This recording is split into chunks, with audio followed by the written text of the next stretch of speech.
Isang mapagpalang araw sa inyong lahat, mga minamahal naming tagapakinig.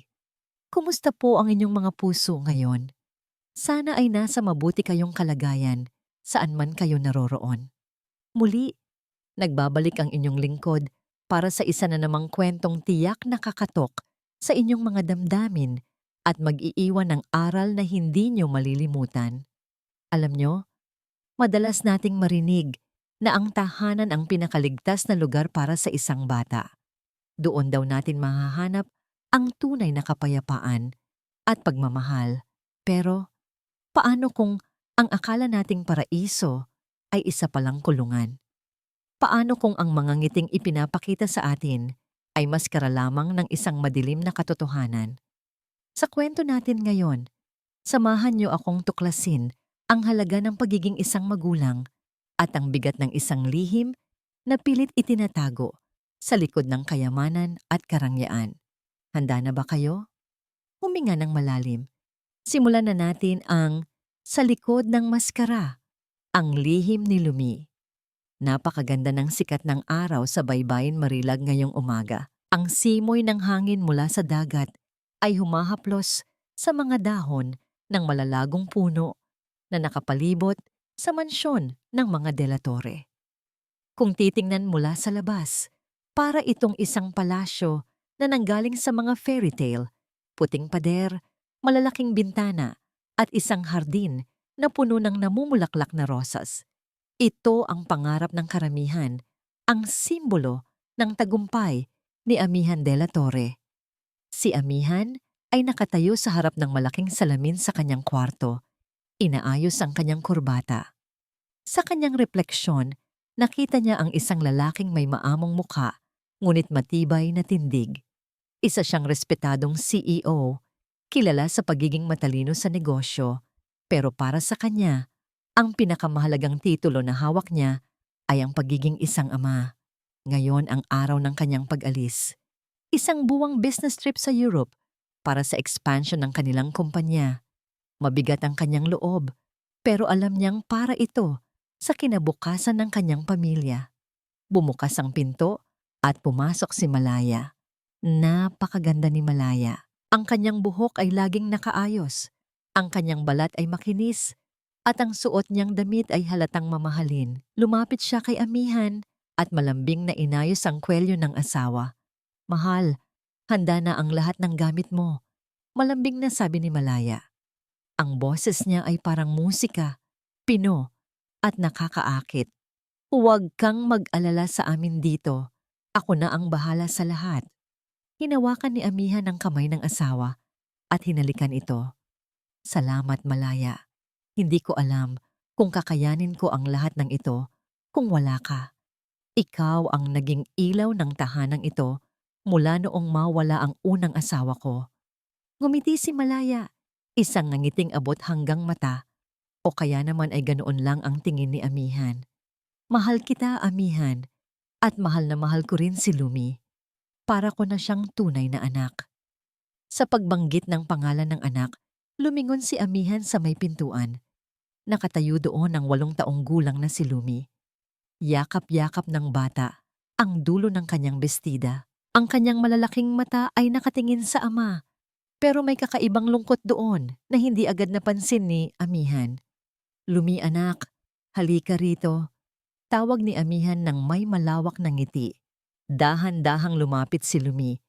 Ang kanyang mga hakbang ay maliliit, tila nag-aalangan. Nang makalapit siya, agad siyang binuhat ni Amihan at niyakap ng mahigpit.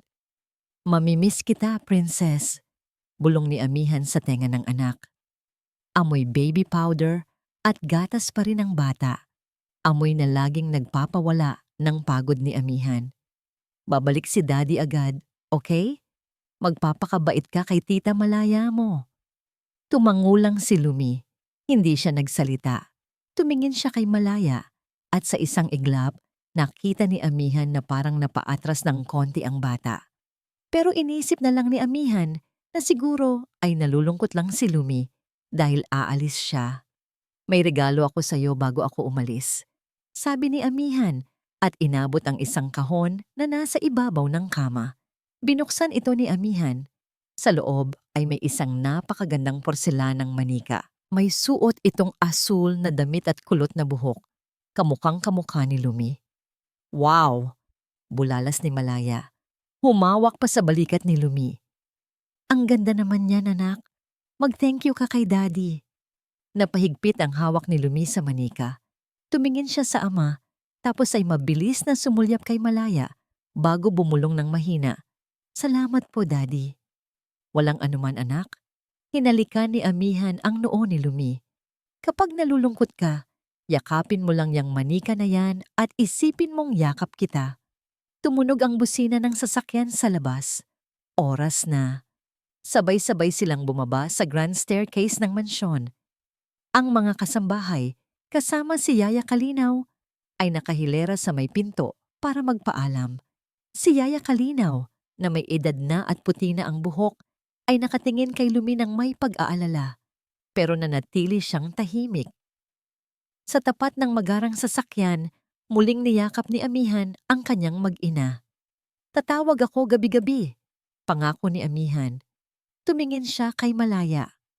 Ikaw na ang bahala sa prinsesa ko, huwag mo siyang pababayaan. Makakaasa ka, mahal. Ligtas siya sa piling ko, sagot ni Malaya, at hinalikan si amihan sa labi. Pumasok na si amihan sa kotse. Dahan-dahang umandar ang sasakyan palabas ng gate. Binuksan niya ang bintana at kumaway. Nakita niya si Malaya na kumakaway pabalik na may matamis ng ngiti, habang si Lumi ay nakatayo lang sa tabi nito. Yakap ang manika. Hindi kumikibo at tila isang maliit na ribulto ng kalungkutan. Habang papalayo ang sasakyan at lumiliit ang anyo ng kanyang pamilya, sa rearview mirror, nakaramdam si amihan ng kirot sa dibdib. Para sa kanila ito, bulong niya sa sarili. Lahat ng pagsisikap ko ay para kay Lumi at Malaya. Kampante ang loob ni amihan. Buo ang tiwala niya na iniwan niya ang kanyang anak sa mga kamay ng isang anghel. Pero hindi niya alam, sa sandaling mawala sa paningin ang kanyang sasakyan, ang ngiti sa mga labi ni Malaya ay dahan-dahang naglaho na parang bulana, biglang pumutok. Ibinaba ni Malaya ang kanyang kamay. Ang maamo at mapagmahal na ekspresyon kanina ay napalitan ng isang malamig at blangkong mukha. Ang hangin sa paligid, na kanina ay presko at mainit, ay tila biglang bumigat. Nawala na ang tita Malaya na puno ng lambing. Ang natira ay isang estranghero na may matatalim na mata. Dahan-dahan siyang yumuko para pantayan ang mukha ng maliit na si Lumi. Naramdaman ni Lumi ang panginginig ng kanyang tuhod. Niyakap niya ng mas mahigpit ang manika. Tila ba ito na lang ang tanging proteksyon niya sa mundo. Wala na ang daddy mo, malamig na sabi ni Malaya. Ang boses niya ay hindi na musika. Ito ay parang yelo na gumuguhit sa balat.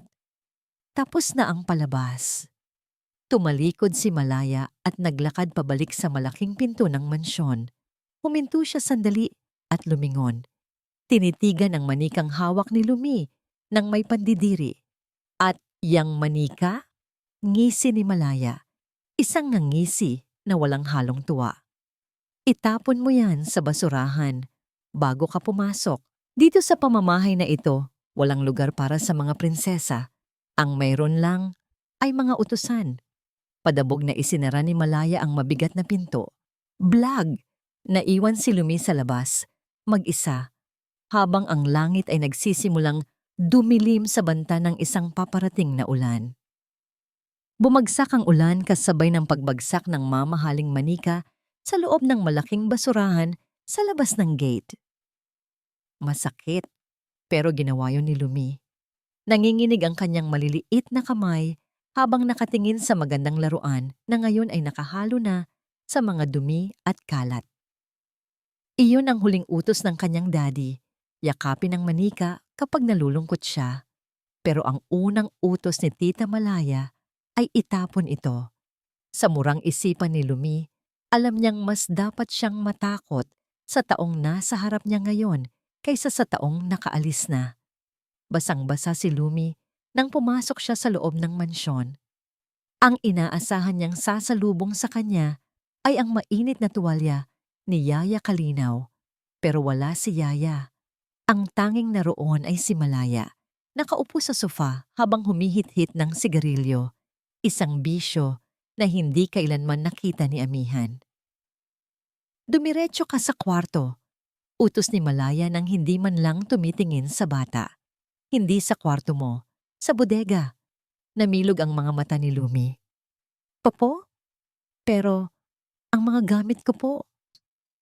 Ang mga gamit mo ay para sa anak ng may-ari ng bahay na ito. Tumayo si Malaya at dahan-dahang lumapit. Ang amoy ng mamahaling pabango ay nahaluan ng amoy ng usok. Mula ngayon, habang wala ang tatay mo, hindi ka anak dito. Palamunin ka lang. Naiintindihan mo? Hindi nakasagot si Lumi. Ang tanging narinig lang sa malawak na sala ay ang dagundong ng kulog sa labas. Hinila ni Malaya ang braso ni Lumi, mahigpit, masakit. Kinaladkad niya ang bata papunta sa dulo ng pasilyo, malayo sa magarang kwarto na puno ng pink na pader at malalambot na unan. Binuksan ni Malaya ang isang maliit na pinto sa ilalim ng hagdanan. Amoy luma, amoy alikabok, walang bintana. Ang tanging laman lang ay isang manipis na kutsyon sa sahig at mga kahon ng mga lumang gamit. Diyan ka matutulog, sabi ni Malaya sabay tulak kay Lumi papasok. Nadapa si Lumi sa sahig. Gusto niyang umiyak. Gusto niyang tawagin ang daddy niya. Pero parang may bikig sa lalamunan niya. Bago isara ni Malaya ang pinto, may kinuha ito mula sa bulsa ng kanyang palda. Isang maliit na bote. Naglabas siya ng isang kapsulang kulay asul at isang baso ng tubig na nakapato sa maliit na mesa sa gilid. Inumin mo to, utos ni Malaya. Napatingin si Lumi sa gamot. Ano po yan? Vitamins. Mabilis na sagot ni Malaya. Pero ang nangiti niya ay hindi umaabot sa mata. Para lumakas ka. Kailangan mo ng lakas dahil marami kang gagawin bukas. Inumin mo o isusumbong kita sa daddy mo na suwail kang bata. Sa takot na magalit ang daddy niya, nanginginig na kinuha ni Lumi ang gamot at isinubo ito. Pait. Iyon ang lasa. Pait na gumuhit hanggang sa kanyang tiyan. Good girl, ngisi ni Malaya. Matulog ka na. Huwag na huwag kang mag-iingay. Blag, isinara ang pinto. Narinig ni Lumi ang pag-ikot ng susi mula sa labas. Nakalak siya.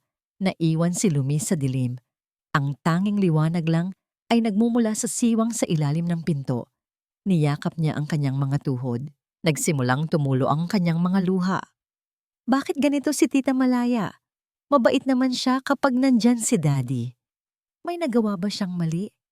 Ilang sandali pa, naramdaman ni Lumi ang epekto ng bitamina.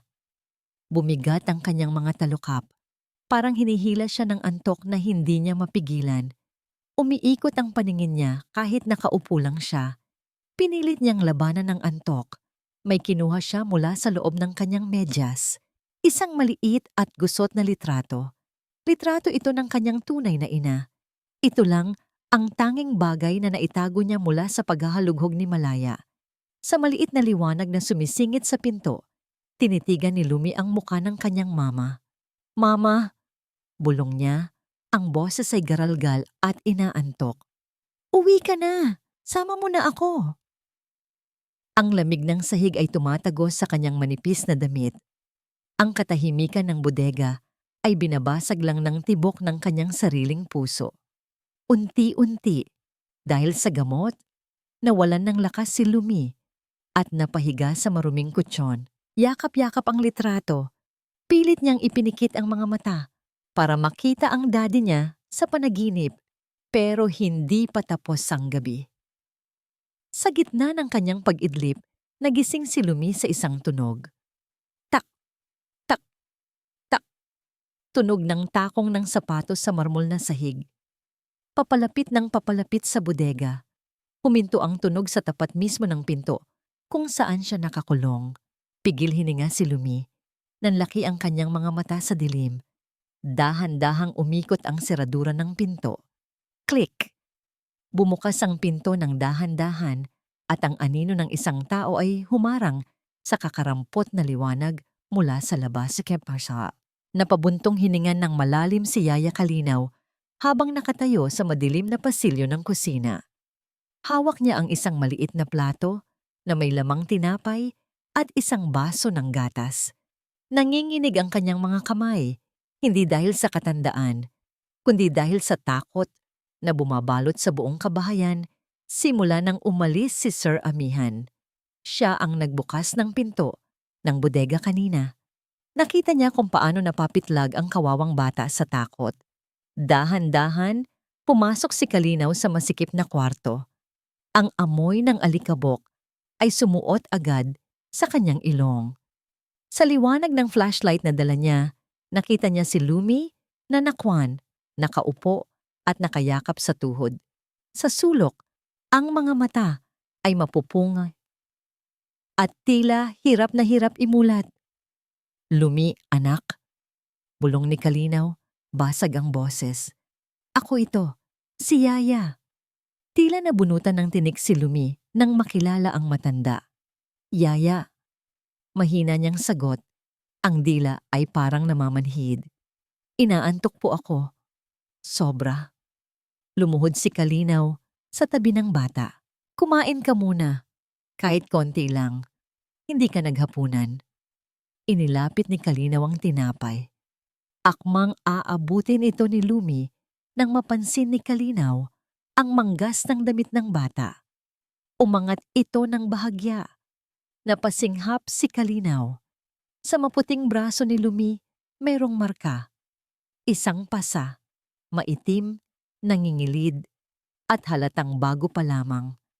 Bakas ito ng mahigpit na pagkakahawak ng isang kamay. Diyos ko po, nanginginig na hawak ni Kalinaw sa braso ng bata. Anong ginawa niya sa'yo? Bakit may pasa ka? Hindi nakasagot si Lumi. Nakatulala lang ito, ang epekto ng gamot ay unti-unting hinihila ang diwa ng bata sa kawalan. Yaya, ang bigat ng ulo ko. Akmang yayakapin sana ni Kalinaw ang alaga nang biglang bumukas ng malakas ang pinto. Sumabog ang liwanag mula sa pasilyo, nakakasilaw sa dilim ng bodega. Nakatayo doon si Malaya, nakapamewang, ang anino niya ay humahaba at tila lumalamon sa liit ng kwarto. Ang sweet naman, sarkastikong sabi ni Malaya. Nagkakaroon pala tayo ng midnight snack party dito. Mabilis na tumayo si Kalinaw, hinarangan ang katawan ni Lumi. Malaya, maawa naman po kayo. Bata yan, hindi niyo pwedeng ikulong siya dito. At nakita ko ang pasa niya. Ipapatawag ko si Sir Amihan.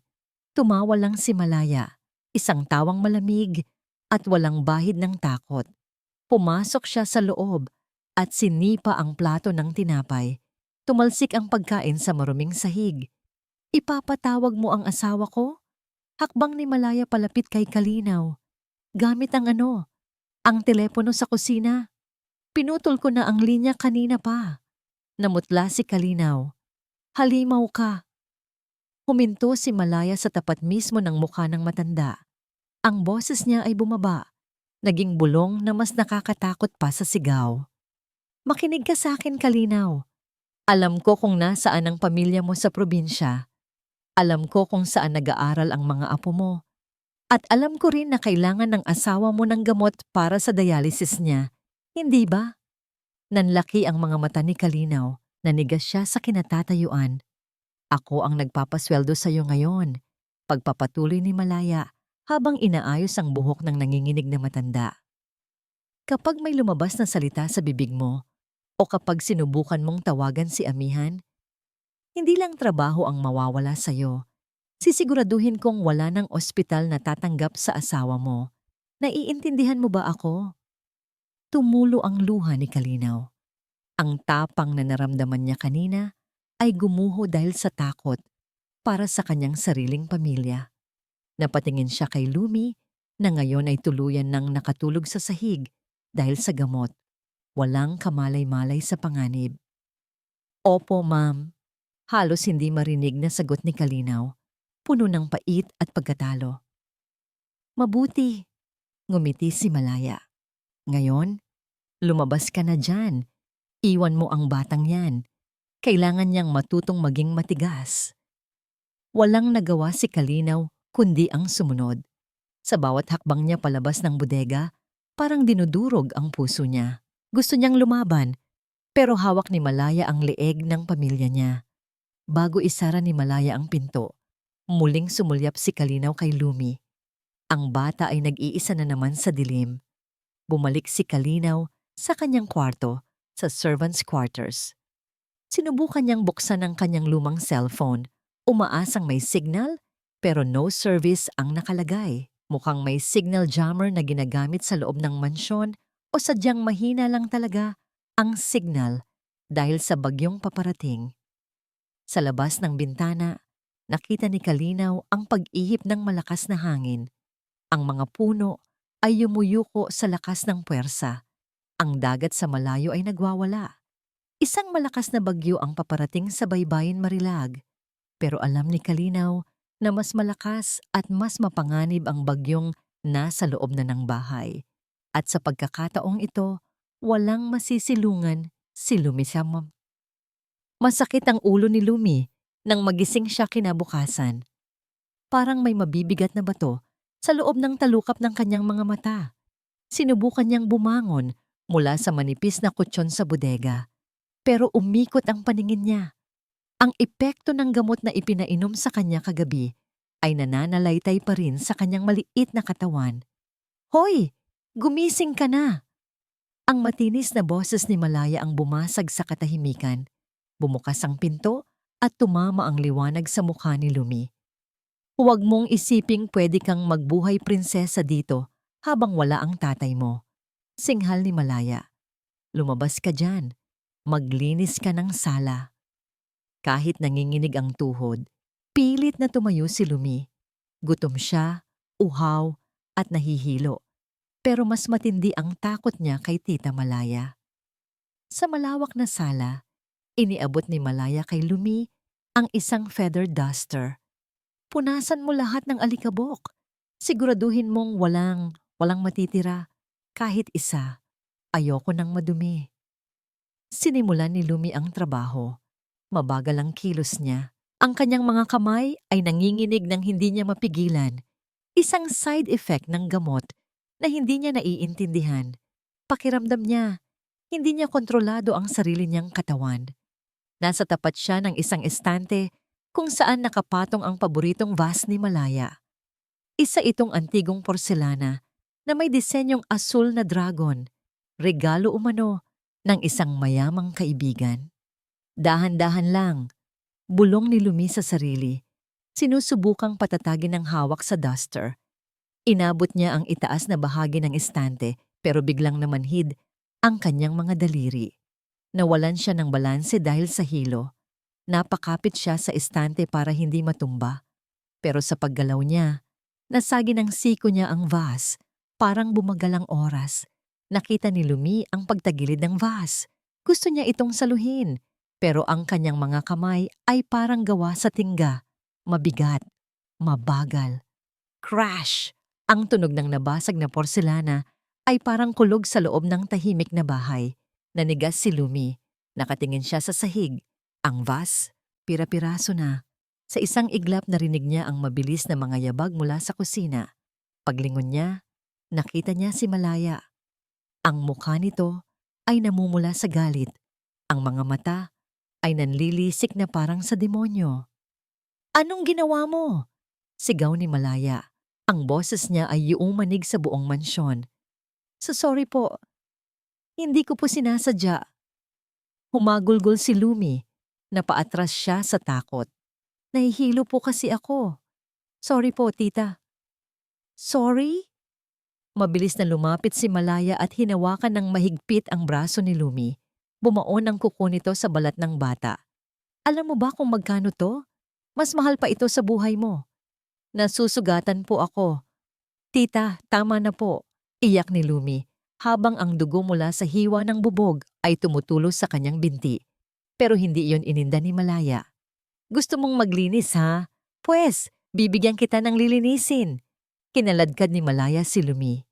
Hila-hila niya ang bata na parang isang basahan, dumaan sa kusina at palabas sa pinto ng likod bahay.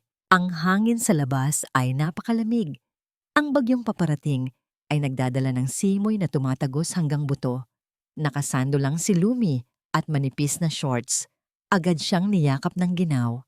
Dinala siya ni Malaya sa labahan sa likod. Doon, nakatambak ang makakapal at mabibigat na kurtina ng mansyon na kakatanggal lang para labhan.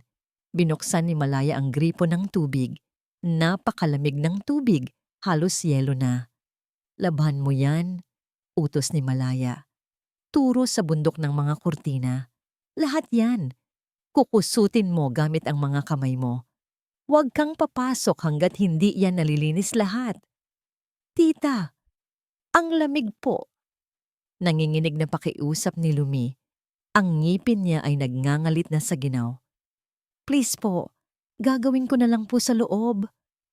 Dito mo gagawin yan para matuto ka. Sigaw ni Malaya. Itinulak niya si Lumi papalapit sa mga palanggana.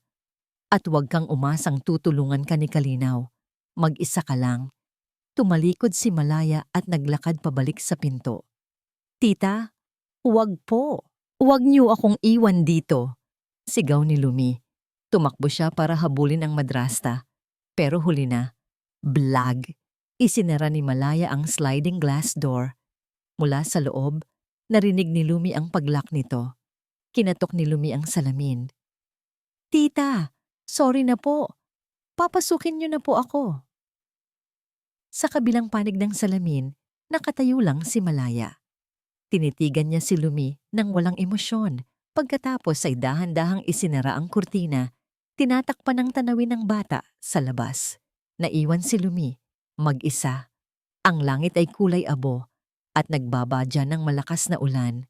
Ang hangin ay humahampas sa kanyang manipis na katawan.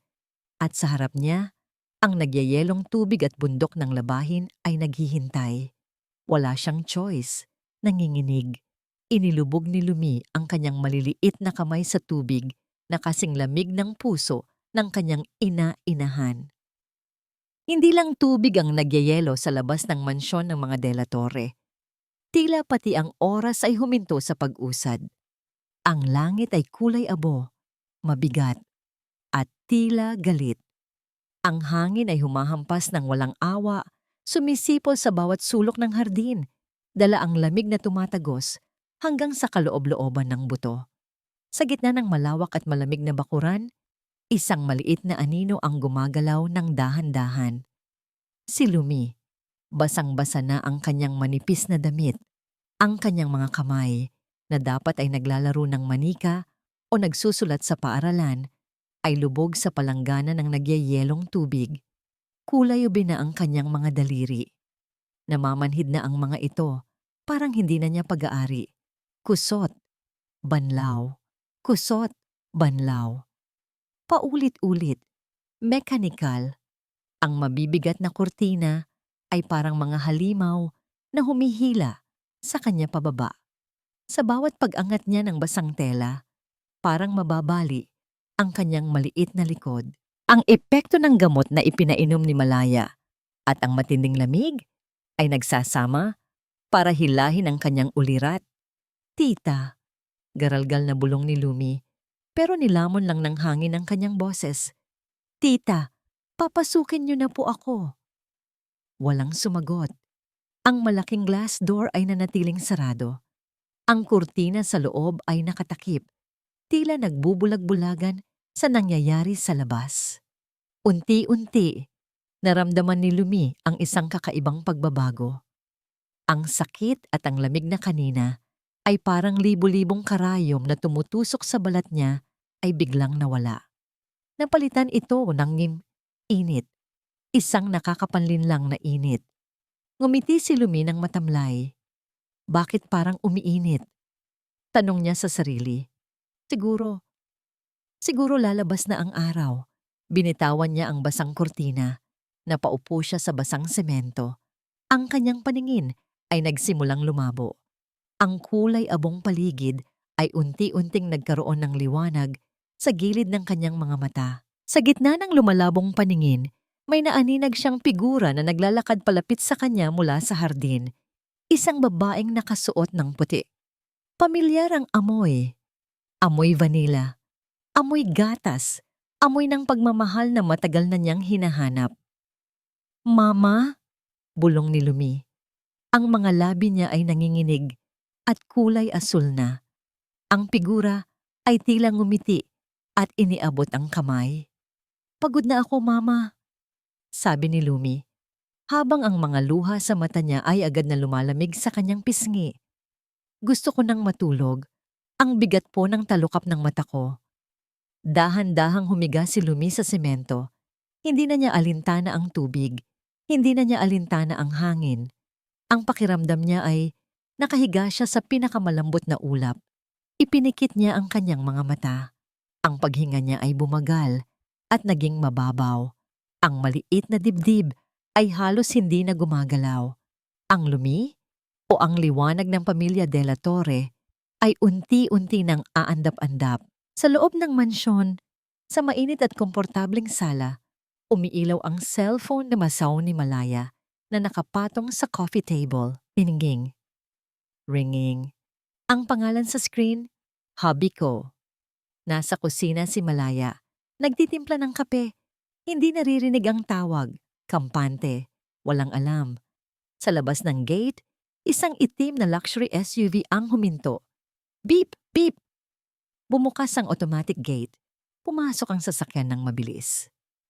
Si Amihan De La Torre, na dapat ay nasa eroplano papuntang Europe, ay nakauwi na.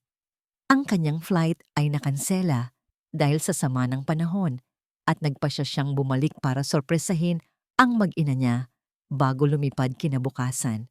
Masaya siyang bumaba ng sasakyan, bit-bit ang isang paper bag na may lamang chocolates para kay Lumi. Surprise!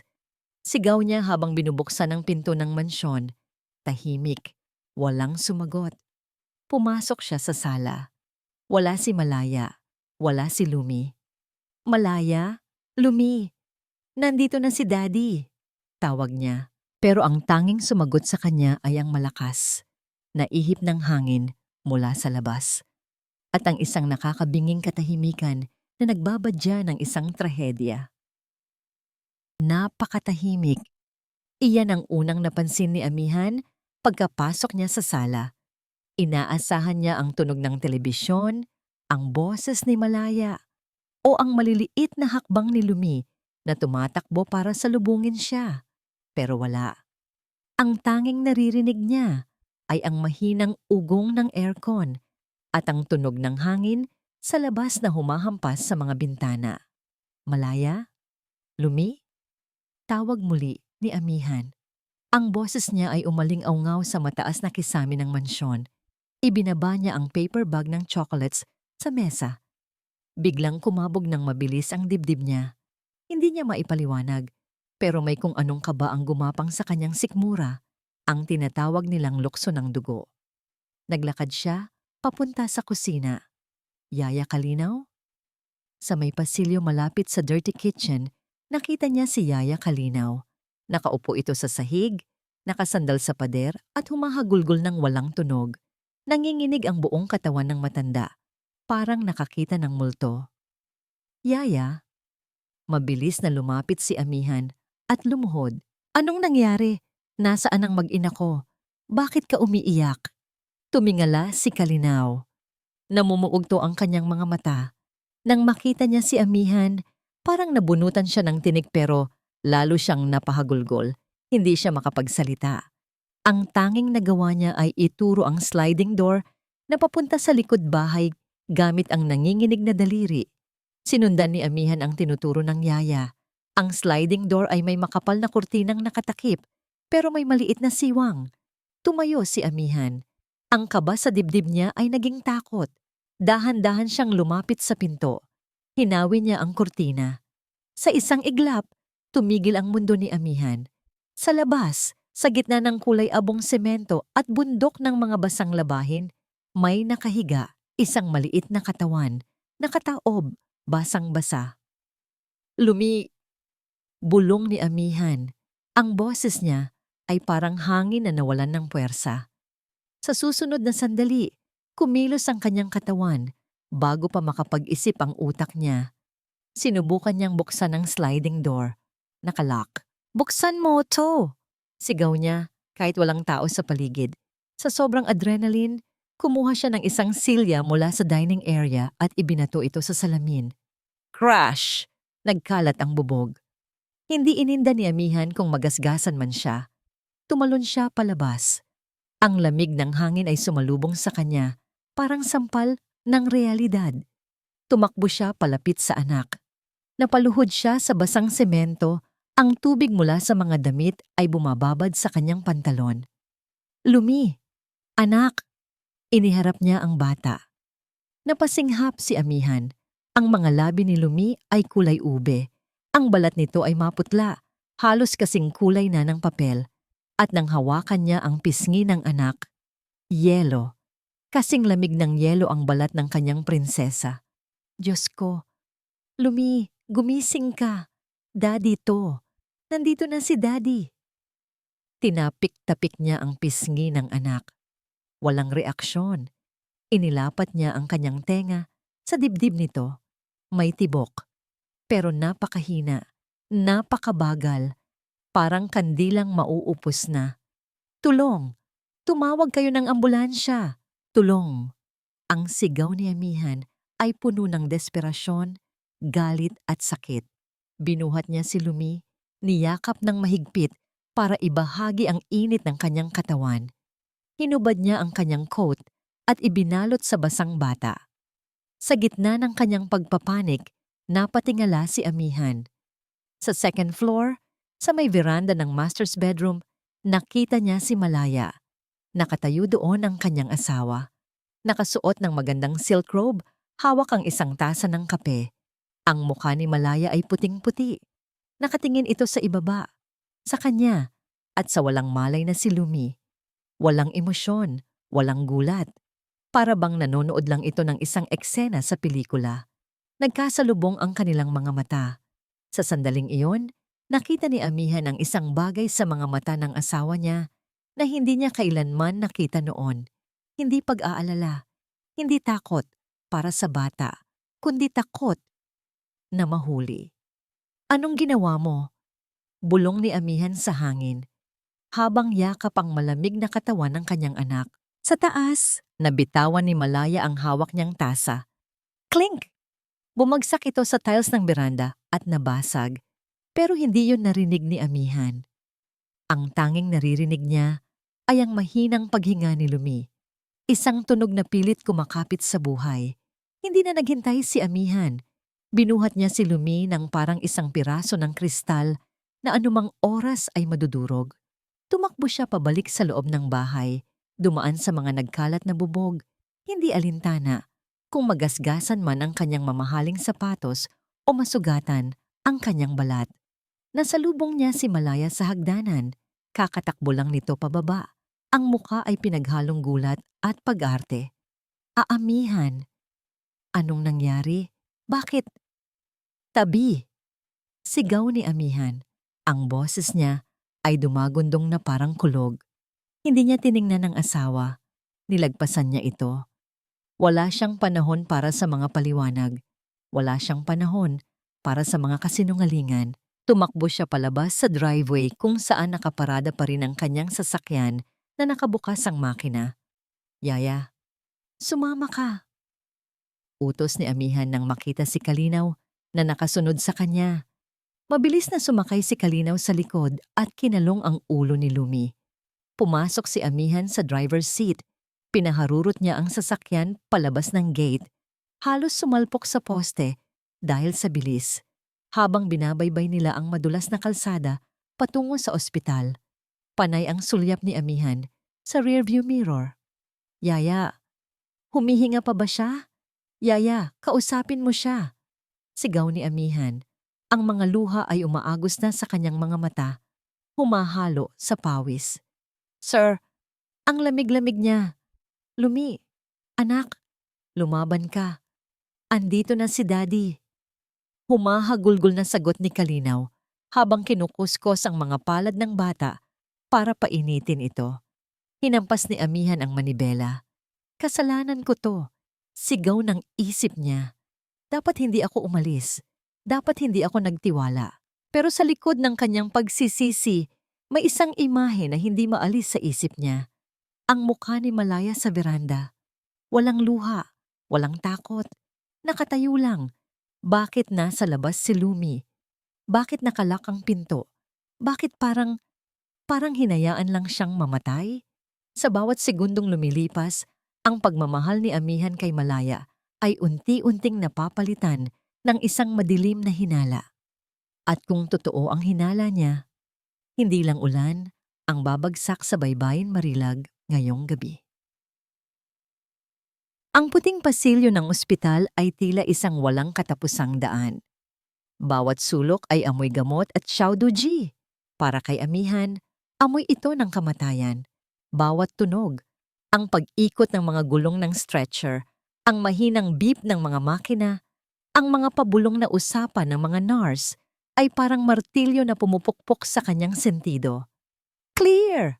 Narinig ni amihan ang sigaw mula sa loob ng emergency room kung saan dinala si Lumi.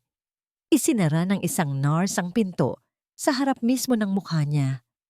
Napahawak siya sa salamin ng pinto, nanginginig. Nakita niya sa loob ang anino ng mga doktor na nakapalibot sa maliit na katawan ng kanyang anak, ang kanyang prinsesa, ang kanyang buhay. "Sir, dito na lang po muna tayo," sabi ng isang security guard. Napaupo si amihan sa mga upuan sa waiting area. Ipinatong niya ang kanyang mga siko sa tuhod at isinubsob ang mukha sa kanyang mga palad. "Kasalanan ko to. Kasalanan ko to. Kasalanan ko to." Ang mga salitang yon ay paulit-ulit na tumatakbo sa isip niya. Paano niya nagawang maging bulag? Bakit hindi niya napansin ang lungkot sa mga mata ni Lumi bago siya umalis? Bakit buong-buo ang tiwala niya kay Malaya? Ang isang ama ay dapat tagapagtanggol. Pero siya, iniwan niya ang kanyang anak sa pugad ng isang ahas. Umupo sa tabi niya si Yaya Kalinaw. Inabutan siya ng isang baso ng tubig. "Sir Amihan, magiging maayos din po ang lahat. Malakas na bata si Lumi." "Paano, Yaya? Paano kung..." Hindi natapos ni amihan ang sasabihin. Hindi niya kayang isipin ang pinakamasamang pwedeng mangyari. Ilang sandali pa dumating si Malaya. Tumatakbo, hingal na hingal, at ang buhok ay bahagyang magulo. Ang kanyang mukha ay puno ng pag-aalala. Isang perpektong maskara. "Mahal, kumusta na si Lumi?" sabi ni Malaya. Akmang hahawakan ang braso ni amihan. Umiwas si amihan. Hindi niya alam kung bakit, pero parang napapaso siya sa tuwing lalapit ito. "Hindi ko alam." Malamig niyang sagot. "Diyos ko po, anong nangyari?" Umupo si Malaya sa kabilang tabi niya at nagsimulang umiyak. Isang iyak na walang luha. "Sinabihan ko na siya kanina na huwag maglaro sa labas dahil umuulan. Pero alam mo naman ang batang yon, napakatigas ng ulo. Siguro nagtampo dahil umalis ka." Lumabas siya at aksidenteng nalock ang pinto mula sa loob. "Hindi ko namalayan agad dahil nasa taas ako. Kasalanan ko to. Dapat mas binantayan ko siya." Ang paliwanag ni Malaya ay perpekto, logical, katanggap-tanggap sa kahit sinong makakarinig. Pero hindi kay amihan, hindi na ngayon. Napansin niya ang pag-igting ng panga ni Yaya Kalinaw sa tabi niya. Nakita niya kung paano napayukom ng kamao ang matanda nang marinig ang salitang naglalaro. "Naglalaro?" tanong ni amihan. Ang boses ay mababa at puno ng panganib. Naglalaro siya sa gitna ng bagyo? At bakit may bundok ng labahin sa labas? Bakit basang-basa ang mga kurtina? Natigilan si Malaya. Yun ba? Pinapalabhan ko yon sa mga labandera. Baka doon siya nagtago." "Sinungaling," bulong ni Yaya Kalinaw. Sapat lang para marinig ni amihan. Bago pa man makapagsalita si amihan, bumukas ang pinto ng ER at lumabas ang isang doktor na may edad na. Mukha itong pagod at seryoso. "Family of Lumi de la Torre?" Sabay-sabay silang tumayo. "Ako po ang ama." Mabilis na sabi ni Amihan. Kumusta ang anak ko, Doc? She's stable for now, sagot ng doktor. Nagawa naming i-stabilize ang body temperature niya. She's unconscious but she's fighting. Nasa ICU na siya ngayon for observation. Nakahinga ng maluwag si Amihan. Parang isang malaking tinik ang nabunot sa kanyang dibdib. Salamat, Doc. Maraming salamat. Pero pagpapatuloy ng doktor at ang kaba ni Amihan ay bumalik. May gusto sana akong kausapin sa inyo, Mr. De La Torre. Privately. Tumingin ang doktor kay Malaya. Pagkatapos ay kay Amihan. Tumango si Amihan at sumunod sa doktor papunta sa isang maliit na opisina sa dulo ng pasilyo. Maupo ka, Mr. De La Torre, sabi ng doktor. Umupo si Amihan. Bawat segundo ay parang isang oras. Mr. De La Torre, seryosong sabi ng doktor. Malubha ang hypothermia na sinapit ng anak mo. Ilang minuto pa siguro, baka hindi na namin siya naisalba. Napalunok si Amihan. Pero hindi lang yan ang problema. Dagdag ng doktor. Kinuha ang isang folder na may resulta ng laboratory test. Nag-run kami ng full blood panel sa kanya at may nakita kami na hindi namin inaasahan. Ipinakita ng doktor ang resulta kay Amihan. Puno ito ng mga numero at medical terms na hindi niya maintindihan. Ano po yan, Doc? Tinitigan siya ng doktor ng diretso sa mata. Ang kanyang boses ay puno ng propesyonal na pag-aalala.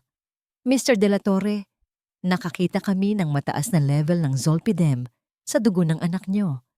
Isa itong uri ng sedative. Pampatulog, hindi ito gamot para sa bata. Napatingin si Amihan sa doktor, blanco. Hindi niya maintindihan. May nireseta bang gamot sa anak niyo? Tanong ng doktor. Kahit anong uri ng pampakalma o pampatulog, umiling si Amihan. Wala po. Malusog ang anak ko. Ang tanging binibigay lang sa kanya ay vitamins. Biglang may pumasok sa isip niya ang mga tawag niya sa gabi, ang laging sagot ni Malaya. Tulog na si Lumi, pagod sa paglalaro, ang pagiging matamlay ng bata, ang pagiging laging inaantok. Doc, nanginginig na tanong ni Amihan. Ano ang epekto ng gamot na yan sa isang bata? Confusion, dizziness, poor coordination, memory loss, at sa mataas na dosage, maaari itong maging sanhi ng koma o kamatayan. Parang isang bombang sumabog sa loob ng isipan ni Amihan ang lahat. Ang mga piraso ng palaisipan ay biglang nagkabit-kabikit. Ang mga pasa, ang pagiging laging pagod, ang paglalaro sa labas, at ang mga vitamins. Ang hinala niya kanina ay hindi na hinala. Ito ay isang bangungot na nagkatotoo. Zolpidem, sedative, pampatulog. Ang mga salitang iyon ay umuulit-ulit sa isipan ni Amihan na parang sirang plaka. Nanlamig ang buong katawan niya. Parang biglang bumaba ang temperatura sa loob ng maliit na opisina ng doktor. Ang mga resulta sa papel na hawak ng doktor ay tila mga simbolo ng kamatayan. Vitamins? Halos hindi marinig na bulong ni Amihan sa sarili. Ang sabi ni Malaya, vitamins lang yon. Naramdaman ni Amihan ang pag-akyat ng galit mula sa kanyang sikmura. Isang galit na malamig, hindi mainit. Isang galit na kumukulo sa ilalim ng kalmadong anyo. Tumayo siya. Salamat, Doc. Maraming salamat sa impormasyon. Mr. De La Torre, habol ng doktor. Kung may hinala kayo ng foul play, kailangan itong i-report. This is a clear case of child endangerment, possibly even attempted.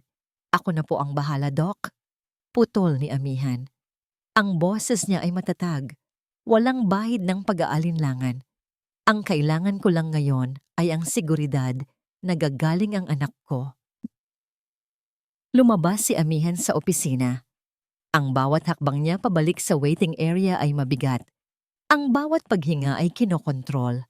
Hindi siya pwedeng magpadala sa emosyon. Hindi pa ngayon. Pagdating niya sa waiting area, agad siyang sinalubong ni Malaya. Mahal, anong sabi ng doktor? Okay lang ba si Lumi? Tanong ni Malaya.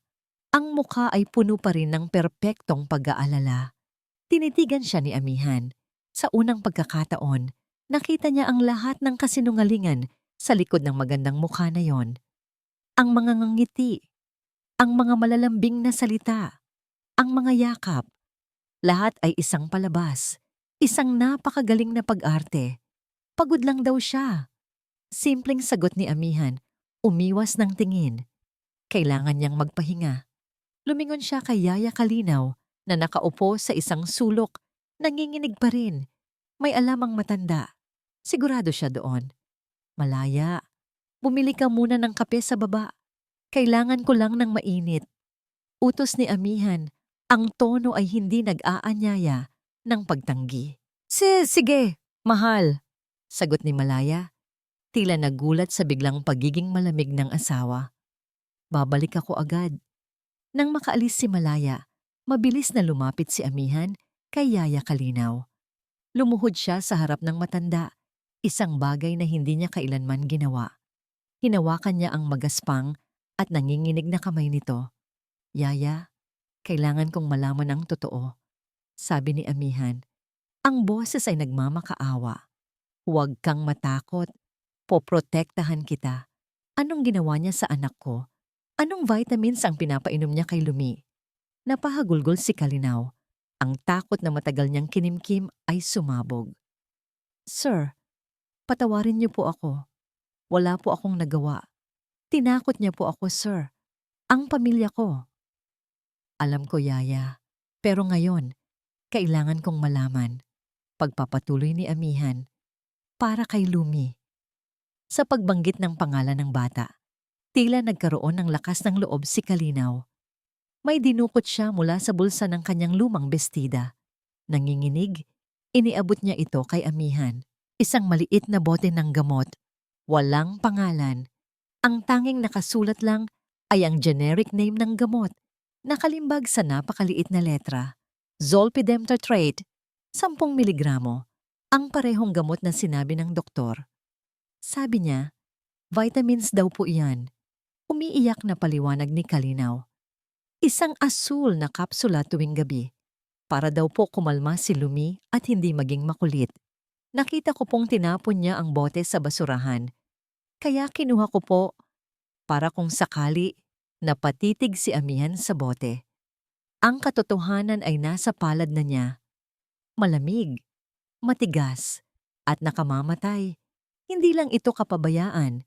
Hindi lang ito pagmamaltrato. Ito ay isang planadong pagtatangka sa buhay ng kanyang anak. Dahan-dahan, tahimik, sa loob mismo ng kanilang tahanan. Napayuko ang kamao ni Amihan, hawak ang bote. Naramdaman niya ang pag-igting ng bawat litid sa kanyang katawan. Ang lungkot at pagsisisi na nararamdaman niya kanina ay napalitan ng isang emosyon na mas malakas pa. Poot, isang dalisay at walang hanggang poot. Tumayo siya. Hindi na nanginginig, hindi na nag-aalinlangan. Ang tanging naroon ay isang matibay na desisyon. Tumingin siya sa pasilyo kung saan papunta si Malaya.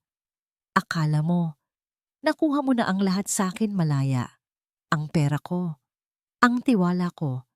Ngunit sa kanyang isipan, ang mga salita ay mas matalim pa sa anumang patalim, pero ginalaw mo ang buhay ng anak ko at para doon. Sisiguraduhin kong magbabayad ka sa bawat luhang pumatak sa mga mata niya. Nang bumalik si Malaya dala ang 2 tasa ng kape, nakita niya si Amihan na nakaupo ng tahimik, nakatingin sa kawalan. Ang galit na nakita niya kanina sa mga mata nito ay nawala na. Napalitan ito ng isang blangkong ekspresyon, isang perpektong maskara ng pagod at pagkatalo. Mahal, heto na ang kape mo. Malambing na sabi ni Malaya. Iniabot ang tasa. Kinuha ito ni Amihan. Salamat. Umupo si Malaya sa tabi niya. Sinisi mo ba ako, Amihan? Sabihin mo sa akin ang totoo. Dahil sinisisi ko rin ang sarili ko. Dapat pala ay hindi ko na lang siya pinabayaan. Tumingin si Amihan sa asawa. Pinilit niyang pakalmahin ang bawat hibla ng kanyang pagkatao. Huwag ngayon, amihan. Huwag kang bibigay. Hindi kita sinisisi, Malaya, sabi ni amihan. Ang boses ay pagod. Sinisisi ko ang sarili ko. Masyado akong naging abala sa trabaho. Siguro nga ay nagre-rebelde lang ang anak ko dahil sa pagkukulang ko. Ako ang may kasalanan nito. Nakita ni amihan ang halos hindi mapansing pagluwag ng tensyon sa mga balikat ni Malaya. Kumagat ito sa pain. Naniwala itong muli siyang nauto. Huwag mong sabihin yan, mahal. Sagot ni Malaya, hinahaplos ang likod ni amihan. Pareho tayong nagulat sa nangyari. Ang mahalaga, magiging maayos din si Lumi. Itinago ni amihan ang bote ng gamot sa kanyang bulsa. Tumayo siya. Umuwi ka na muna, Malaya, magpahinga ka. Sabi ni amihan. Ako na ang magbabantay dito kay Lumi. At pakilinisan na rin yung mga bubog sa bahay. Baka may maaksidente pa. Pero gusto kong manatili dito. Hindi. Mariing sabi ni amihan. Kailangan mong maging malakas para sa akin. Para sa paggising ni Lumi. Umuwi ka na. Sa wakas, tumango si Malaya. Isang mabilis na halik sa pisngi at umalis na ito. Alam ni amihan na ang pag-uwi nito ay hindi para magpahinga, kundi para magtago o magtapon ng anumang ebidensya na pwedeng magdiin sa kanya. Iyon mismo ang gusto niyang mangyari. Nang sigurado nang nakaalis si Malaya, lumapit si amihan sa nurse's station. Miss, pwede ko bang malaman kung saan ang ICU? Gusto ko lang makita ang anak ko kahit sa salamin lang. Sinamahan siya ng nurse sa isang hiwalay na palapag. Sa likod ng isang makapal na salamin, nakita niya si Lumi. Nakahiga sa isang malaking kama, napapalibutan ng mga makina na nag-beep ng marahan. May tubo sa kanyang bibig at mga dextrosa sa kamay. Ang kanyang maliit na prinsesa ay tila isang anghel na nakikipaglaban sa isang digmaan. Tumulo ang luha ni amihan. Ngunit sa pagkakataong ito, hindi ito luha ng pagsisisi, kundi luha ng isang pangako. Lalaban si Daddy para sa'yo, anak. Hindi sila magtatagumpay. Pagkatapos noon, bumalik siya sa isang tahimik na sulok ng ospital. Kinuha niya ang kanyang cellphone. May isang bagay siyang naalala. Isang bagay na na-install niya isang taon na ang nakalipas dahil sa takot sa mga magnanakaw. Pero nakalimutan na niya dahil sa sobrang abala. Isang state-of-the-art security system. Mga kamera na kasing liit lang ng butones, nakatago sa bawat sulok ng mansyon. Lahat ng footage ay automatikong nai-upload sa isang secure cloud storage. Nanginginig ang mga kamay ni amihan habang binubuksan ang application. Inilagay niya ang kanyang password. Access granted. Lumabas sa screen ang live feed mula sa mga kamera sa bahay. Nakita niya si Malaya sa sala, nagwawalis ng mga bubog. Kalmado. Tila walang nangyari, pero hindi ang live feed ang kailangan niya. Clinic niya ang playback. Itinipe niya ang petsa ng nakaraang araw, ang araw ng kanyang pag-alis. Ang unang video na pinanood niya ay mula sa kamera na nakatago sa isang palamuti sa sala. Nakita niya ang eksena kaninang umaga. Ang pagbasag ng vase, malinaw na malinaw sa footage. Si Lumi, nanginginig, hirap na hirap sa pagbalanse. At si Malaya, papalapit na may apoy sa mga mata. Nakita niya ang marahas na paghila sa braso ng kanyang anak. Narinig niya ang bawat sigaw, ang bawat pagmamakaawa. Sunod, pinanood niya ang footage mula sa kamera sa labas na nakatago sa isang birdhouse. Nakita niya kung paano itinulak si Lumi palabas. Narinig niya ang utos na labhan, ang mabibigat na kurtina sa nagyayayalong tubig. At ang pinakamasakit sa lahat, nakita niya si Lumi na paulit-ulit na kumakatok sa salamin, umiiyak, nagmamakaawa, habang si Malaya ay nakatayo lang sa loob, nanonood, bago nito isara ang kurtina. Hindi na napigilan ni amihan, napahagulgol siya ng tahimik. Ang bawat iyak ng kanyang anak sa video ay parang isang punyal na sumasaksak sa kanyang puso. Hindi niya kayang tapusin ang video, hindi niya kayang makita ang eksena Kung saan bumagsak ang kanyang anak, pinatay niya ang playback. Ang kailangan niya lang ay ang ebidensya. At ngayon, hawak na niya ito, ang bote ng gamot, ang resulta mula sa ospital, at ang video na magpapatunay sa lahat. Bumalik siya sa live feed. Nakita niya si Malaya na papunta sa bodega. Binuksan nito ang pinto at tila may hinahanap. Marahil, iba pang bote ng gamot o anumang bagay na makakapag-ugnay sa kanya sa krimen. Huli ka na, Malaya. Tumayo si Amihan. Ang kanyang mukha ay basang-basa ng luha, pero ang kanyang mga mata ay nag-aapoy sa determinasyon. Naglakad siya palabas ng ospital, hindi para umuwi. Pumara siya ng taxi. May isa na lang siyang pupuntahan. Saan po tayo, sir? Tanong ng driver. Tumingin si Amihan sa labas ng bintana. Ang ulan ay tumila na, pero ang dilim ng gabi ay mas makapal pa kaysa dati. Sa pinakamalapit na istasyon ng pulis. Ang katahimikan sa loob ng mansyon ay nakakabingi. Para kay Malaya, ang bawat anino sa sulok ay tila isang kaaway, at ang bawat ugong ng hangin sa labas ay parang isang babala. Tapos na niyang linisin ang mga bubog, itinapon na niya ang lahat ng bote ng gamot na itinago niya sa ilalim ng kama. Sinunog niya sa lababo ang reseta na nakuha niya mula sa isang kaduda-dudang doktor sa Maynila. Sa tingin niya, malinis na ang lahat. Ligtas na siya. Nagre-rebelde lang ang bata, iyon ang sinabi ni Amihan. Ako ang may kasalanan. Ngumisi si Malaya. Napakabilis talagang mauto ng lalaking iyon. Ang pag-ibig para sa kanya ay isang anyo ng kahinaan. At si Amihan, sa kabila ng lahat ng pera at kapangyarihan nito, ay ang pinakahinang tao na nakilala niya pagdating sa pamilya. Umupo siya sa sofa, nagbuhos ng isang baso ng mamahaling alak. Isang pagpupugay sa kanyang sarili. Malapit na. Konting tiis na lang. Kapag nawala na ang batang iyon, sa kanya na ang lahat.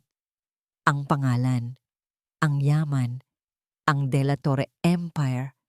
Ngunit sa gitna ng kanyang pagbubunyi, nakarinig siya ng tunog ng mga sasakyan sa labas. Marami. Mabilis. Sumilip siya sa bintana. Nanlaki ang kanyang mga mata. Napabitaw siya sa hawak na baso. Crash! Ang tunog ng nabasag na kopita ay sumabay sa paghinto ng dalawang police car sa tapat ng kanilang gate. Bumukas ang pinto ng isang sasakyan at bumaba si Amihan. Pero hindi ito ang Amihan na kilala niya. Hindi ito ang malambing at mapagtiwalang asawa. Ang Amihan na nakatayo ngayon sa labas ay may mga matang puno ng yelo at apoy. Isang ekspresyon na hindi niya kailanman nakita. Kasama nito ang ilang unipormadong pulis. Mabilis na kumilos ang utak ni Malaya. Tumakas ka! Sigaw ng isang bahagi ng isip niya. Pero saan siya pupunta? Blag! Blag! Blag! Kumakatok ng malakas ang mga pulis sa pinto. Buksan niyo to! Pulis! Napaatras si Malaya. Ang kanyang mga tuhod ay nanginginig. Hindi. Hindi ito pwedeng mangyari. Malaya. Narinig niya ang boses ni Amihan mula sa labas. Isang boses na kalmado pero nakakakilabot. Buksan mo ang pinto. O sisirain namin to. Walang siyang pagpipilian. Nanginginig. Dahan-dahan siyang lumapit sa pinto at binuksan ito. Bumungad sa kanya ang mukha ng kanyang asawa at sa likod nito, ang mga pulis na may hawak na warrant of arrest. Amihan? Anong ibig sabihin nito? Nauutal niyang tanong. Pilit na pinapakita ang pagkagulat. Hindi sumagot si Amihan. Tumingin lang ito sa kanya. At sa mga matang iyon, nakita ni Malaya ang lahat. Alam na nito. Mamalaya silang, sabi ng isang pulis.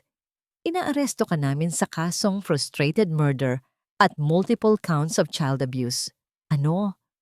Walang katotohanan yan. Frame up to. Sigaw ni Malaya, lumingon siya kay Amihan. Mahal, bakit mo ginagawa sa akin to? Ako ang asawa mo. Mas pinaniniwalaan mo ang mga kasambahay kaysa sa akin. Sinubukan niyang gamitin ang huling alas niya. Ang pag-arte. Umiyak siya, lumuhod. Amihan, please, mahal kita. Ginawa ko lang ang lahat para maging isang mabuting ina kay Lumi. Ngunit sa pagkakataong ito, hindi na tumalab ang kanyang mga luha.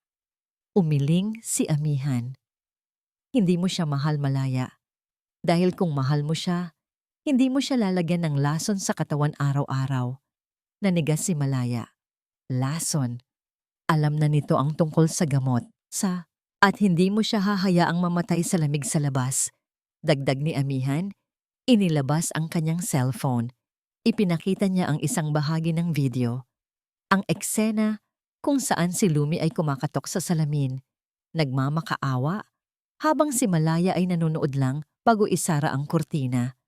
Nawala ang lahat ng kulay sa mukha ni Malaya. Tapos na ang laro. Hindi, bulong niya. Hindi totoo yan. Tapos na ang pag-arte mo, Malaya. Malamig na sabi ni Amihan. Ang bawat kasinungalingan mo, ang bawat sakit na idinulot mo sa anak ko, babayaran mo lahat yan sa kulungan. Sinimulang pusasan ng pulis ang kanyang mga kamay. Doon na sumabog ang lahat ng galit at desperasyon ni Malaya. Kasalanan mo to, Amihan. Sigaw niya, hindi na nag-aarte. Ito na ang tunay na siya. Kung hindi dahil sa bata mong yan, sana tayo na lang. Sana akin na ang lahat. Hayop ka, mamatay na sana kayong mag-ama. Nagpumigla siya habang kinakaladkad palabas ng mga pulis.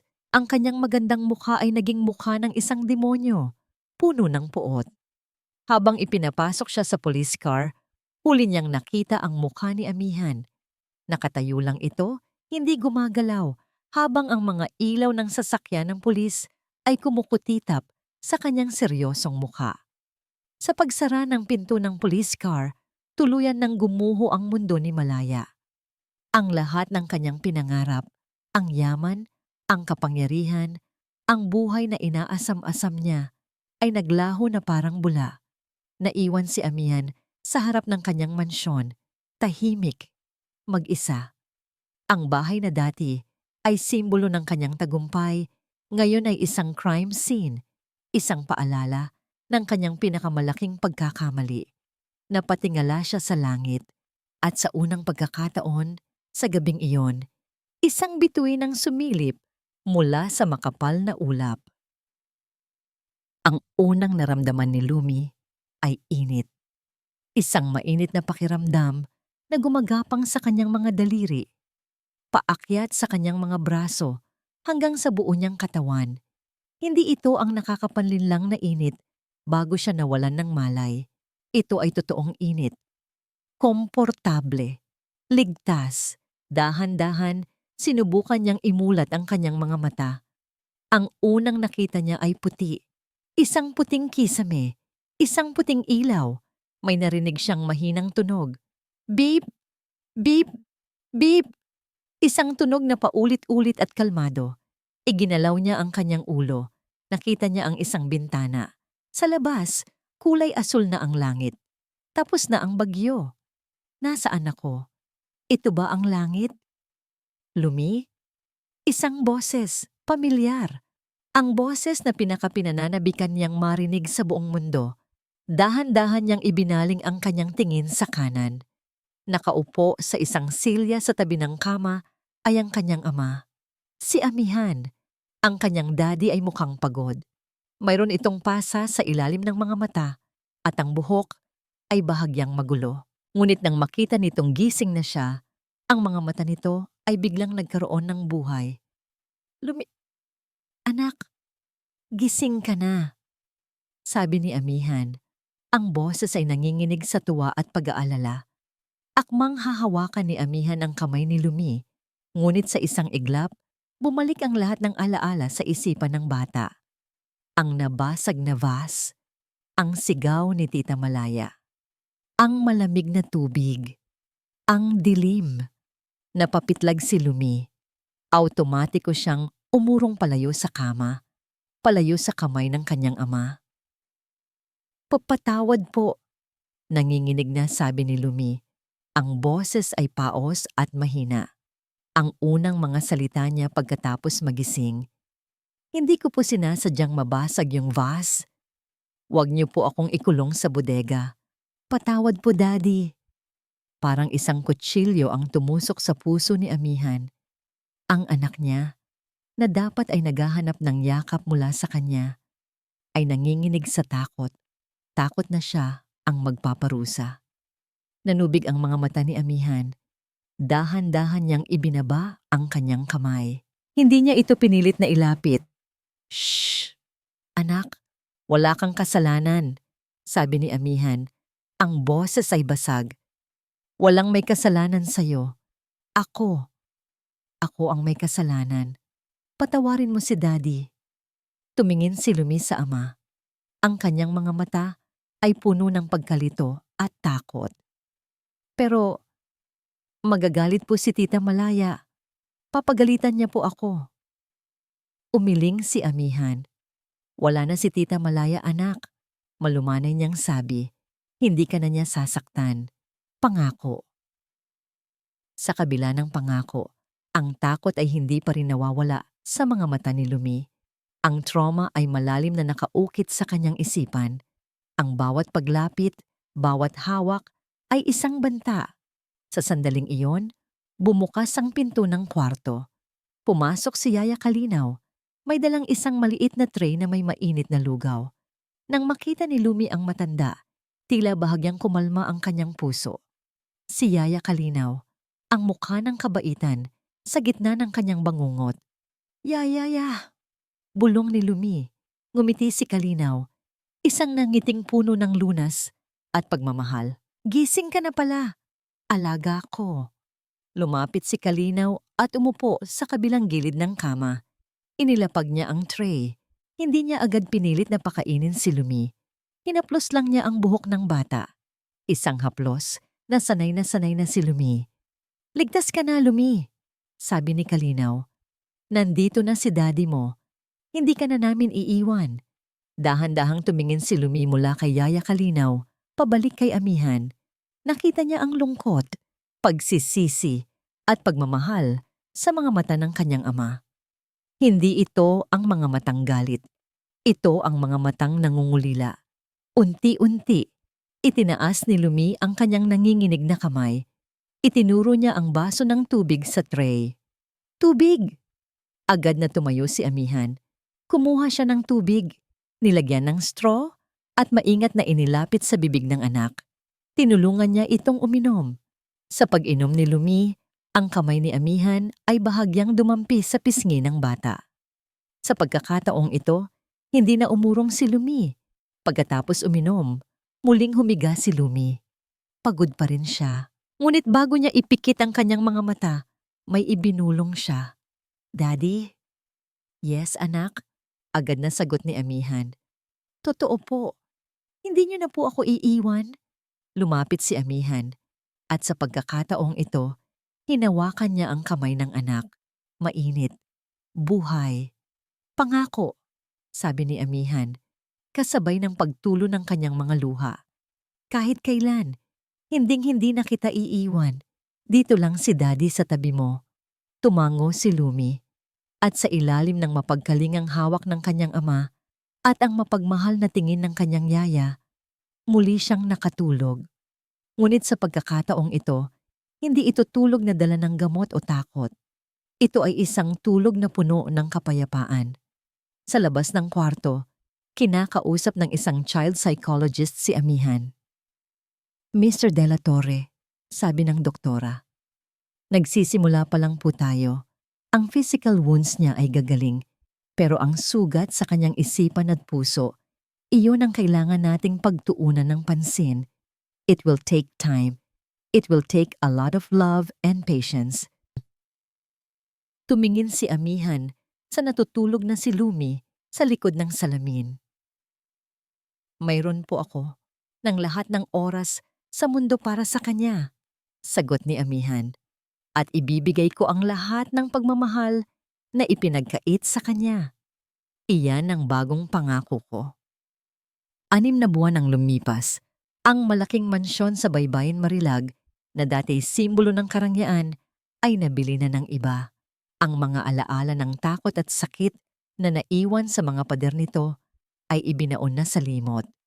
Si Amihan de la Torre ay hindi na ang CEO na laging nasa business trip. Ibinenta niya ang kalahati ng kanyang shares sa kumpanya. Ipinaubaya ang pamamahala sa kanyang pinagkakatiwalaang board at pinili ang isang buhay na mas simple, mas tahimik. Nakatira na sila ngayon sa isang maliit pero maaliwalas na bahay sa paanan ng isang bundok, malayo sa dagat na naging saksi sa kanilang bangungot. Ang bahay ay napapalibutan ng hardin na puno ng mga bulaklak, mga sunflower, daisy at paborito ng yumaong ina ni Lumi, ang mga puting rosas. Sa hardin, nakaluhod si Amihan, nagtatanim ng isang bagong rose bush. Suot niya ay isang simpleng t-shirt at maong. Ang kanyang mga kamay ay puno ng lupa. Lumabas si Lumi mula sa bahay. Siya ay 9 na taong gulang na ngayon. Medyo tumangkad na siya at nagkakalaman na ang dati payat niyang katawan, ang kanyang buhok, ay mahaba at nakatirintas. Pinalamutian ng isang laso na kulay dilaw. May dala siyang 2 baso ng orange juice. "Daddy, pahinga ka muna," sabi ni Lumi. Ang boses niya ay malinaw na ngayon, hindi na nanginginig. Ngumiti si Amihan. Ang ngiting iyon ang nagsisilbing gasolina niya sa araw-araw. "Salamat, Princess." Umupo sila sa isang duyan na nakasabit sa isang malaking puno ng mangga. Pinanood nila ang mga paru-parong lumilipad sa mga bulaklak. "Ang ganda na po ng garden natin, Daddy," sabi ni Lumi. "Mas maganda ka," sagot ni Amihan, at kinurot ng bahagya ang pisngi ng anak. Hindi na napipitlag si Lumi sa tuwing hinahawakan siya. Sa tulong ng therapy at sa walang sawang pag-aalaga ni Amihan at Yaya Kalinaw, unti-unti siyang natututong magtiwala muli. Hindi na siya nagigising sa gabi na sumisigaw dahil sa masamang panaginip. Ang mga bitamina na ipinapainom sa kanya ngayon ay totoong vitamins na at iniinom niya ito nang walang takot. "Daddy?" Tawag ni Lumi. Isinandal ang ulo sa balikat ng ama. "Naalala niyo po ba yung manika na binigay niyo sa akin dati?" Natigilan si Amihan, napalunok. "Oo naman, anak. Naaalala ko." "Sayang po, no? Itinapon ko po kasi." May bahid ng lungkot sa boses ng bata. Niyakap ni Amihan ang anak. "Okay lang yun, Lumi. Hindi natin kailangan ng mga bagay para maalala ang pagmamahal. Ang mahalaga, nandito tayo ngayon, magkasama." Tumingala si Lumi sa ama. "Hindi na po ba kayo aalis ulit?" "Hindi na," sagot ni Amihan at hinalikan ang tuktok ng ulo ng anak. "Ang trabaho ko ngayon ay ang maging daddy mo. Full-time, walang bakasyon." Sa sinabing iyon, isang ngiti ang sumilay sa mga labi ni Lumi. Hindi isang maliit na ngiti. Hindi isang pilit na ngiti. Isang tunay, malawak, at maningning na tawa ang kumawala mula sa kanyang bibig. Ha ha ha. Ang tunog na yon, ang tawang iyon. 6 na buwan itong hinintay ni Amihan. Ito ang pinakamagandang musika sa kanyang pandinig. Ito ang tunog ng paggaling. Ang tunog ng pag-asa. Natawa na rin si Amihan. Ang kanilang mga tawa ay pinagsama ng hangin. Umakyat sa mga dahon ng puno at lumipad kasama ng mga paru-paro. Napatayo sila. Naghabulan sa hardin na parang 2 bata. Nagdilig ng mga halaman. Nagkwentuhan tungkol sa mga bituin, sa mga pangarap, at sa kinabukasan na sabay nilang bubuuin. Habang papalubog ang araw at nagiging kulay kahel ang langit, tumayo sila sa may veranda, magkahawak kamay. Tinitigan ni Amihan ang kanyang anak. Ang pangalan niya ay Lumi, liwanag. At sa wakas, pagkatapos dumaan sa isang napakadilim na gabi, ang liwanag na yon ay muling nagniningning ng buong buo. Natutunan ni Amihan ang isang napakahalagang aral. Ang tunay na kayamanan ay hindi nasusukat sa dami ng pera sa bangko o sa taas ng posisyon sa kumpanya. Nasusukat ito sa init ng yakap ng iyong anak. sa tamis ng kanyang mga ngiti, at sa kapayapaan ng isang tahanan na puno ng tunay na pagmamahal. Hindi na nila kailangang tumira sa isang palasyo para maging hari at prinsesa. Dahil sa maliit na bahay na yon, sa gitna ng kanilang hardin, natagpuan na nila ang kanilang sariling kaharian. Isang kaharian na itinayo, hindi sa pundasyon ng pera, kundi sa pundasyon ng pag-asa, pagpapatawad, at walang hanggang pagmamahal ng isang ama sa kanyang anak. At dito po nagtatapos ang kwento ni Amihan at ng kanyang munting liwanag, si Lumi. Isang paalala po sa ating lahat, lalo na sa mga magulang na nakikinig ngayon. Ang pinakamahalagang regalo na maibibigay natin sa ating mga anak ay hindi mga laruan o kayamanan, kundi ang ating oras at presensya. Sa mundong puno ng ingay at abala, naway huwag nating kalimutan na ang tunay na tahanan ay hindi nakikita sa ganda ng bahay, kundi sa init ng pagmamahal at pag-aaruga sa loob nito. Ang bawat bata ay isang liwanag na kailangang protektahan at alagaan upang ito'y patuloy na magniningning. Maraming salamat po sa inyong walang sawang pagsubaybay at pakikinig. Lubos po naming ikinatutuwa ang inyong pagtangkilik. Kung mayroon po kayong saloobin o aral na napulot mula sa kwentong ito, huwag po kayong mag-atubiling i-comment sa ibaba. Ano po ang masasabi ninyo sa ginawang paghihiganti ni Amihan at sa katatagan ni Lumi? At anong uri naman ng kwento ang gusto ninyong marinig sa susunod? Hindi dito nagtatapos ang ating paglalakbay. Marami pa pong kwentong kasing ganda at mas puno ng aral dito sa aming channel. Kung nagustuhan nyo ang kwentong ito, i-like, i-share sa pamilya at mga kaibigan, at mag-subscribe na rin para lagi kayong updated sa mga susunod pa naming kwento. I-click nyo ang notification bell para kayo ang unang makarinig kapag may bago kaming upload. Pagpalain po kayo ng Panginoon, kayo at ang inyong buong pamilya. Hanggang sa muli!